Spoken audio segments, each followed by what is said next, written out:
Shalom, shalom, gloire à Jésus-Christ. Que le nom du Seigneur soit béni. Que le nom du Seigneur soit magnifié. Que le nom du Seigneur soit célébré dans le nom de Jésus-Christ. C'est par sa grâce qu'on se retrouve encore aujourd'hui. Qu'il bénisse dans ce temps que nous allons passer ensemble. Qu'il soit au cœur de ce temps d'échange autour de sa parole. Et qu'il nous donne de comprendre le meilleur de lui. De comprendre sa parole et que cela nous communique véritablement la transformation, la bénédiction que nous espérons de notre Dieu au nom de Jésus-Christ. Merci, bien-aimé, de te connecter à moi. Merci de continuer à m'encourager par tes vues, par tes likes et par tes commentaires. Merci de continuer à partager et d'amener d'autres personnes à s'abonner à cette chaîne. Et si tu t'es pas encore abonné, je t'invite à le faire. Amen. Nous allons continuer donc ce chemin ensemble, le chemin de l'évangélisation. Aujourd'hui, je vais parler du deal qui a eu lieu entre Dieu et le Satan dans le jardin d'Éden. Oui, bien-aimé dans le Seigneur, il est important de connaître ce deal, de connaître un peu tous les contours de ce deal-là. Et ça, le sachant, ça va te permettre à reconsidérer les choses et à pouvoir marcher comme le Seigneur le désire. Amen. Quand on parle d'un deal, il est question ici d'un accord, il est question ici d'un contrat, il est question ici d'un traité. Bref, il est question ici d'un accord, d'un contrat signé entre deux parties. Amen.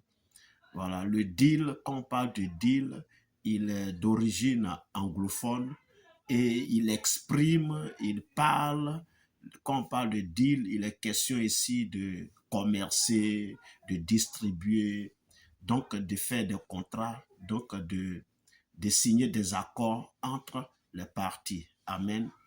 Et dans le jardin d'Éden, il y a eu ce deal-là, dont Dieu lui seul a déterminé les termes du deal. Alléluia.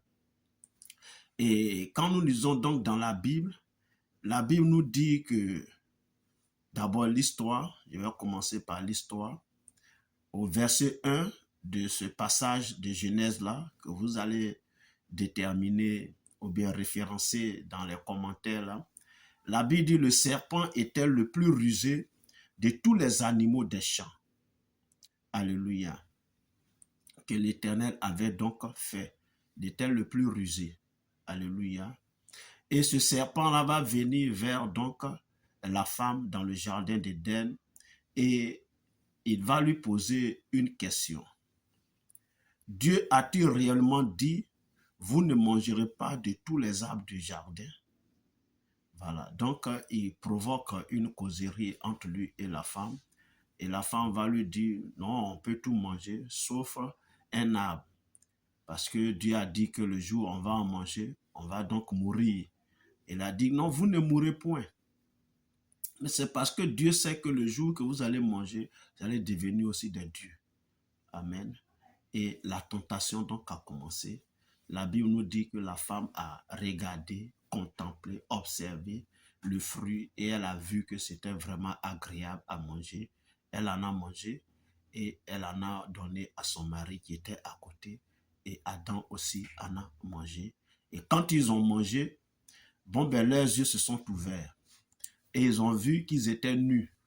Et comme ils étaient nus, alors, quand Dieu est venu leur rendre visite, parce qu'à cette époque-là, c'est Dieu qui se déplaçait vers l'homme. Amen. C'est Dieu qui venait vers l'homme tous les soirs pour rendre visite à l'homme. Alléluia. Ce n'est plus comme maintenant. Et là, quand ils ont vu Dieu venir, la Bible dit qu'ils se sont cachés. Et parce qu'ils se sont vus nus, alors ils ont pris des feuilles de figuier pour se faire des cache-sexes, n'est-ce pas, pour se couvrir un peu la nudité. Et là, Dieu va donc appeler: mais homme, tu es où? Il a dit que, ouais, effectivement, Seigneur, je t'ai vu venir, mais je me suis caché. Il dit: mais pourquoi vous vous cachez? Non, parce qu'on est nus. Mais qui vous a appris que vous êtes nus? Est-ce que vous avez mangé de l'arbre que j'avais interdit? Et l'homme qui accuse la femme, il dit, non, la femme que tu as mise à côté de moi, c'est elle qui m'a donné et puis j'ai mangé. Et puis derrière, Dieu demande donc à la femme et elle dit non, c'est le serpent. Donc Dieu, quand il se tourne vers le serpent, voilà ce qu'il dit au serpent. La Bible dit, l'Éternel Dieu dit au serpent, puisque tu as fait cela, tu seras maudit entre tout le bétail et entre tous les animaux des champs. Tu marcheras sur ton ventre et tu mangeras de la poussière tous les jours de ta vie. Je mettrai inimitié entre toi et la femme, entre ta postérité et sa postérité. Celle-ci t'écrasera la tête et tu lui blesseras le talon. Voici le deal. Alléluia. Et quand tu comprends vraiment ce deal-là, alors tu pourras comprendre après le reste. C'est un deal, c'est un accord, c'est un contrat que Dieu venait donc de signer avec le diable. Quand Dieu dit, c'est vrai, on parle du serpent qui était le plus rusé de tous les animaux des champs que Dieu a fait. Alléluia. Mais c'est vrai, le serpent, il est rusé, il aime se camoufler. Souvent, quand il est vraiment en chasse, il se camoufle, il se cache pour pouvoir attraper sa proie. Donc, c'est de la ruse. Amen. C'est de la malice, ça on peut le dire. Mais c'est-à-dire celui qui est vraiment rusé, qui est malin, c'est le diable. Alléluia, c'est le diable, n'est-ce pas? Et parlant du diable, il faut dire qu'au début, c'était pas un diable, c'était un archange. On l'appelait Lucifer. Alléluia. Il était donc parmi les plus grands archanges que l'Éternel avait créé et qui étaient autour de lui. Donc, Lucifer va donc créer une rébellion, n'est-ce pas, dans le ciel, et Dieu va le précipiter vers la terre avec, bien sûr, tous ces anges-là qui ont pu faire écho de sa rébellion. Tous ces gens qu'il a entraînés dans sa rébellion-là, ils vont tous être précipités, n'est-ce pas? Et donc, depuis là, Lucifer est devenu maintenant Satan, donc le diable, l'opposant de Dieu, travaille véritablement à nuire à l'homme. L'homme, parce que l'homme est cette créature spéciale, cette créature exceptionnelle, cette créature particulière que Dieu a faite, qui est donc créée à son image et selon sa ressemblance, et à qui Dieu a confié donc toute sa création. Et donc le diable veut prendre cette création, le diable veut dominer la création de Dieu. Et comme Dieu a mis ça entre les mains de l'homme, alors c'est l'homme qui vient combattre parce que lui-même ne peut pas combattre Dieu. Amen. Voilà, il vient combattre. Donc ce qui s'est produit ici, le diable passe par le serpent animal, reptile, pour venir donc amener l'homme à la désobéissance, donc à la rébellion. S'opposer donc à Dieu. Et comme Dieu n'aime pas qu'on lui désobéisse, Dieu n'aime pas qu'on se rébelle à lui, Dieu aime ceux qui obéissent à sa parole et qui la mettent en pratique. Donc il savait que Dieu n'allait pas rester comme ça, n'est-ce pas? Mais le truc ici, c'est que quand l'Éternel dit au serpent, puisque tu as fait, tu seras maudit en tout le bétail et entre les animaux des champs, tu marcheras sur ton ventre. Là, il parlait ici au reptile, n'est-ce pas? C'est quand nous voyons le reptile serpent ramper sur le sol. Il n'a pas de pied. Amen. Ça, c'est de 1. Mais le de 2, quand Dieu dit ici, tu mangeras, tu marcheras et tu mangeras de la poussière tous les jours de ta vie. Bon, vous êtes d'accord avec moi que le serpent reptile que nous connaissons là ne se nourrit pas de poussière. Alléluia. Ne se nourrit pas de poussière. Bon, c'est ce que je sais. Maintenant, si quelqu'un écoutant cet enseignement-là peut dans les commentaires me dire oui, il y a telle preuve que le serpent reptile se nourrit de poussière, bon, ça va bien nous aider. Amen. Ici, on apprend toujours. Alléluia. Mais ce que je sais, c'est que le serpent reptile, quand il est petit, c'est les insectes qu'il mange.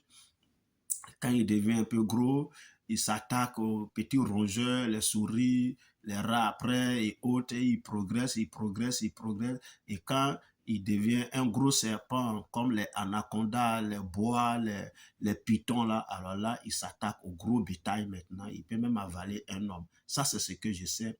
Mais un serpent reptile, manger et consommer de la terre, de la poussière. Bon, moi, je n'ai pas encore vu ça, mais si toi, tu as vu dans les commentaires, hein, tu peux donc me dire ça et ça va m'enrichir aussi dans mes connaissances. Alléluia. Donc, voici le deal. Et moi, ce que j'ai dit, parce que quand on poursuit, n'est-ce pas, dans la lecture, la Bible dit, il dit à l'homme, puisque tu as écouté la voix de ta femme et que tu as mangé de l'arbre au sujet duquel je t'avais donné cet ordre, tu n'en mangeras point. Le sol sera maudit à cause de toi. C'est à force de peine que tu en tireras ta nourriture tous les jours de ta vie. Il te produira des épines et des ronces, et tu mangeras de l'herbe des champs. C'est à la sueur de ton front, de ton visage que tu mangeras ton pain, jusqu'à ce que, écoutez bien cette partie, jusqu'à ce que tu retournes dans la terre d'où tu as été pris, car tu es poussière et tu retourneras dans la poussière. Donc, quand Dieu dit au serpent que tu vas te nourrir de la poussière et il dit à l'homme que tu es poussière, tu retourneras dans la poussière, cela signifie clairement que Dieu livrait ainsi l'homme entre les mains du diable comme une nourriture. Alléluia. Donc, vous comprenez bien qu'il y a eu un deal, un accord, un marché, n'est-ce pas? Il y a eu un contrat que Dieu lui-même a défini les termes, n'est-ce pas? Et dans ce contrat-là, il est clairement mentionné, il est clairement dit que le serpent, donc le reptile, lui, il est maudit et il n'aura jamais de pied. Il va ramper sur son ventre toute sa vie. Et le diable qui se cachait derrière le reptile serpent, qui l'a rendu rusé, qui l'a rendu subtil, malin et trompeur, menteur, le diable-là, parce que le diable, il est esprit, donc il passe toujours par comment on appelle, les créatures qui existent pour venir toujours s'attaquer à l'homme. Voilà pourquoi le diable passe par un autre être humain pour t'attaquer souvent, pour te faire du mal. C'est le diable qui le fait. Alléluia. Mais quand Dieu dit, tu mangeras de la poussière tous les jours de ta vie, là, il parle maintenant au diable.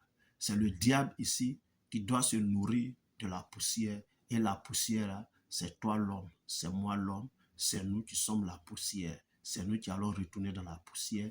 Donc, dans ce deal, Dieu livrait l'humanité entre les mains du diable. Ça, c'est ce qu'on doit d'abord savoir.